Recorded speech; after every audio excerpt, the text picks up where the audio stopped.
अस्सलाम वालेकुम स्टूडेंट्स, उम्मीद आप तमाम लोग खैरियत से होंगे। मेरा नाम मोहम्मद उमर खान है और इस चैनल पर गुफ्तगू करते हैं हम लॉ, लैट, लॉ गैट और LLB 5S के हवाले से। तो अगर आप नए स्टूडेंट हैं, मुस्तकबिल में एक वकील बनना चाह रहे हैं और इस चैनल पर पहली बार तशरीफ़ लाए हैं, तो इस चैनल को ज़रूर सब्सक्राइब करें ताकि लॉ से रिलेटेड जो भी इंपॉर्टेंट अपडेट्स हैं मैं बर वक्त आप लोगों के साथ शेयर कर सकूँ।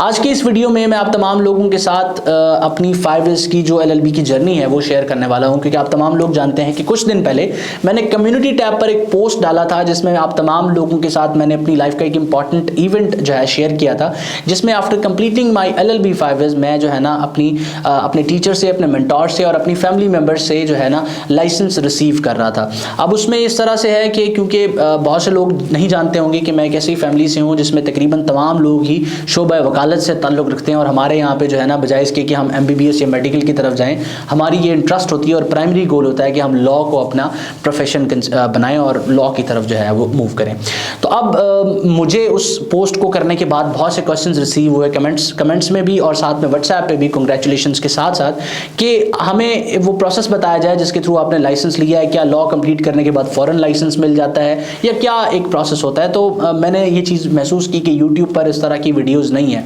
और एज एन ऑडियंस अगर आप मेरे साथ इन टच हैं, मुझे देखते हैं, सुनते हैं मेरी वीडियोज़ को, तो आपको भी जानने में थोड़ा सा इंटरेस्ट होगा और मैं भी ज़रूर इस चीज़ को शेयर करना चाहूँगा ताकि आप इस जर्नी से कुछ ना कुछ सीख सकें। क्योंकि मेरी ये 5 साल की जो जर्नी है मेरे मुताबिक ये फुल ऑफ लर्निंग है और इसने मुझे बहुत कुछ सिखाया है। और साथ साथ उस 5 को कंटिन्यू करने के मैंने जो है ना अपना इदारा the law academy, the law channel, जो कि इनिशियली एक यूट्यूब चैनल था और अब जो है ना माशाल्लाह से वो एक इदारे की शक्ल इख्तियार कर चुका है, तो वो भी तमाम चीज़ें मैंने इसमें अचीव की हैं। तो मेरी कोशिश है कि इस वीडियो में ब्रीफली एक रिकैप की सूरत में आप लोगों के साथ वो चीज़ें शेयर करूँ। तो इस जर्नी का स्टार्ट हुआ था 2017 में, जब मैंने जो है ना अपना FSC प्री मेडिकल कंप्लीट किया। दो के FSC प्री मेडिकल और जो लॉ है उसका एज सच कोई लिंक नहीं बनता, लेकिन स्टिल वहाँ पे जो है ना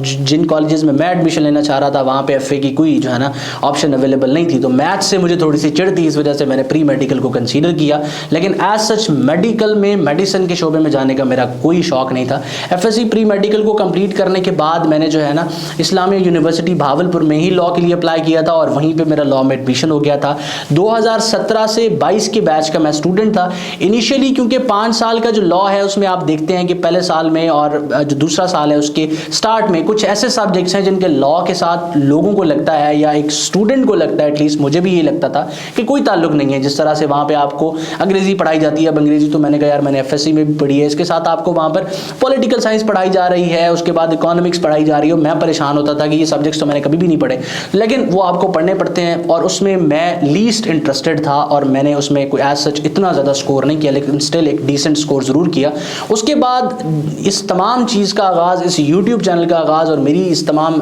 जो है ना एक बेहतरीन जर्नी का आगाज़, क्योंकि मैंने 5 सालों को एंजॉय किया है। उसमें जब तीसरा मेरा सेमेस्टर आता है दूसरे साल का, यानी कि दूसरा साल मेरा स्टार्ट होता है, तो उसमें जो एक सब्जेक्ट था law of contract, law of contract से इतना ज़्यादा मैं जो है ना मेरी अफेक्शन हुई, इतना ज़्यादा मैंने उसको शौक से पढ़ा, उसमें रिसर्च की कि अभी इस वक्त जो है वो लॉ अकेडमी के साथ कॉन्ट्रैक्ट एक्ट 1872 का कोर्स भी मैं पढ़ा रहा हूँ। लेकिन उसी की वजह से लॉ में जो है ना मेरा इंटरेस्ट, लॉ में वैसे तो इंटरेस्ट था लेकिन लॉ को पढ़ने में ज़्यादा इंटरेस्ट मेरा वहाँ से डेवलप हुआ और मैंने इस यूट्यूब चैनल को बनाया। यहाँ पर मैंने आहिस्ता आहिस्ता से वीडियोज़ जो है वो बनाना स्टार्ट की। उसके बाद हर एक सब्जेक्ट जो कोडिफाइड लॉ का था, जो बेयर एक्ट की सूरत में था, वो मेरा फेवरेट सब्जेक्ट हुआ करता था और मेरा कॉम्पिटिशन अपने दोस्तों के साथ विद इन फ्रेंड्स ये हुआ करता था कि हम लेक्चर लेते थे, लेक्चर सुनने के बाद हम एक दूसरे के साथ डिस्कस किया करते थे। खैर ये 5 साल जब ख़त्म होते हैं, 5 साल ख़त्म होने के बाद यूनिवर्सिटी हमसे एक कॉम्प्रिहेंसिव एग्ज़ाम लेती है, जिसके बाद वो हमें डिग्री अवार्ड करती है। और जैसे ही हमारा फाइनल 10वें सेमेस्टर का रिजल्ट आता है, 10वें सेमेस्टर से जो है ना मुझे याद आता है कि 8 सेमेस्टर जब आपके ख़त्म हो जाते हैं तो आपको एक समर इंटर्नशिप करनी होती है कोर्ट में किसी भी एडवोकेट के पास। वो तकरीबन 4 से 5 महीने की एक समर इंटर्नशिप होती है। उसको करने के बाद आपका एक वाइवा होता है, देन लास्ट आपका जो ईयर होता है उसमें आपने रिसर्च करनी होती है किसी भी टॉपिक पर। आपने जो है ना एक बेसिक सी रिसर्च करनी होती है, उसको बेसिक ही कहूँगा क्योंकि LLM और PhD की रिसर्च काफ़ी ज़्यादा इन डेप्थ होती है।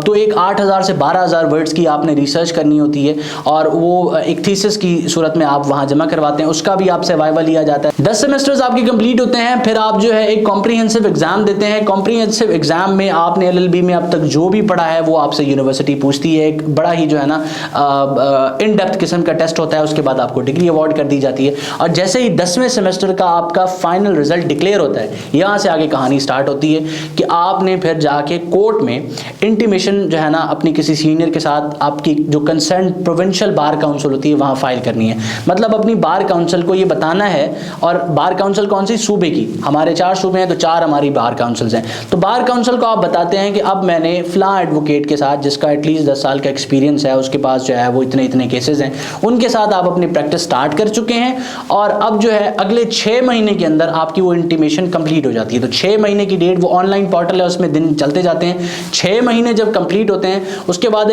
आप एक और फाइल भेजते हैं, उसमें आप उन केसेस की लिस्ट देते हैं जिन केसेस में आप अपने सीनियर के साथ अपेयर हुए हैं, और इस तरह के बहुत से और डॉक्यूमेंट्स एफिडेविट्स के साथ चाहिए होते हैं कि आपने फलां जगह पर फलां वकील के साथ इतना अर्सा प्रैक्टिस की है जितना आप क्लेम कर रहे हैं। उसके बाद आप जो है वो बार काउंसिल की फीस पे करते हैं, देन आपको जो लाइसेंस है वो बार काउंसिल, आपकी प्रोविंशियल बार काउंसिल अलाउ कर देती है, अवार्ड कर देती है, और आपकी एक स्पेसिफिक बार एसोसिएशन होती है जिसके साथ आप रजिस्टर्ड होते हैं और जहाँ के वोटिंग मेंबर होते हैं। अब लोअर कोर्ट का अगर मुझे लाइसेंस मिला है तो पूरे पाकिस्तान में जो लोअर कोर्ट है वहाँ पे मैं अपेयर हो सकता हूँ और जो मेरा क्लाइंट है उसको रिप्रेजेंट कर सकता हूँ। तो ये जो है ना एक लाइसेंस लेने तक का प्रोसेस है, और ये 5 साल का जो है ना मेरा जो एक्सपीरियंस रहा है लॉ के साथ,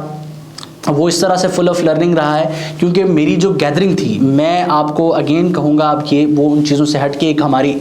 इनफॉर्मल डिस्कशन है जो मैं आपके साथ इस वीडियो में कर रहा हूँ, और मैं बड़ी कम वीडियोज़ इस तरह की बनाता हूँ जिसमें मैं स्टूडेंट्स के साथ इस तरह मुखातिब होता हूँ। तो आपकी जो गैदरिंग है वही डिसाइड करती है कि आप क्या हैं। जब भी आपने लॉ में एडमिशन ले लिया, एडमिशन लेने के बाद आपने पहली चीज़ करनी है कि आपने जो है ना एक तो अपना इंटरेस्ट उस तरफ ले गए बिल्कुल, लेकिन उसके बाद जो आपने दोस्त और अपना जो है एक सर्कल क्रिएट करना है वो इस तरह का हो कि वो आपको कुछ ना कुछ सिखाए। मैं ये नहीं कह रहा कि आप जो है वो पढ़ाकू बच्चों के साथ ही जाके बैठ जाएं, लेकिन आपके दोस्त इस तरह के होने चाहिए जो आपको हमेशा पॉजिटिव रखें, जो आपको सीखने पर मजबूर करें। सीखने पर वो कैसे मजबूर करते हैं कि जब हम एक दूसरे के साथ डिस्कस करते हैं तो हम अल्टीमेटली कुछ ना कुछ सीख रहे होते हैं। तो ये तमाम चीज़ें जो है ना आपने अपनी एजुकेशनल करियर जो आप यूनिवर्सिटी में अपने 5 साल लगाएंगे उनको इस तरह से डिज़ाइन करना है कि वो फ्रूटफुल साबित हों आपके लिए, वो आपकी लाइफ में पॉजिटिवली कुछ कंट्रीब्यूट करें, बजाय इसके कि आप अपना वक्त ज़ाया करके आ जाए। मैंने बहुत से ऐसे लोग देखे हैं जो यूनिवर्सिटीज़ में आते हैं, मेरे सीनियर्स में, जूनियर्स में, मेरे फेलोज़ में ऐसे बच्चे रहे हैं, स्टूडेंट्स रहे हैं, रजिस्टर उठा के आते हैं, बैग उठा के आते हैं, पीछे बैठ जाते हैं, क्लास लेते हैं और वापस चले जाते हैं।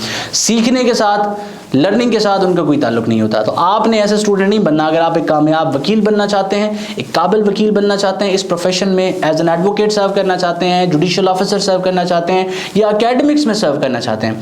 आपने लर्निंग अपने अंदर का जो बच्चा है उसको कभी मरने नहीं देना, सीखते रहना है। तो उम्मीद करता हूँ कि आज का वीडियो आप तमाम लोगों के लिए हेल्पफुल रहा है। किसी भी सवाल की सूरत में आप स्क्रीन पर मौजूद व्हाट्सएप नंबर को इस्तेमाल करके मुझसे इन टच आ सकते हैं और अपनी कोई भी क्यूरी डिस्कस कर सकते हैं। मैं कोशिश करता हूँ कि आप तमाम लोगों की जो क्यूरीज और कन्फ्यूजन है उनका आंसर करने की कोशिश करूं। तो अपना बहुत सारा ख्याल रखें, मुझे इजाज़त दें, हमेशा आपके लिए दुआ गो। उमर खान, अल्लाह हाफ़िज़।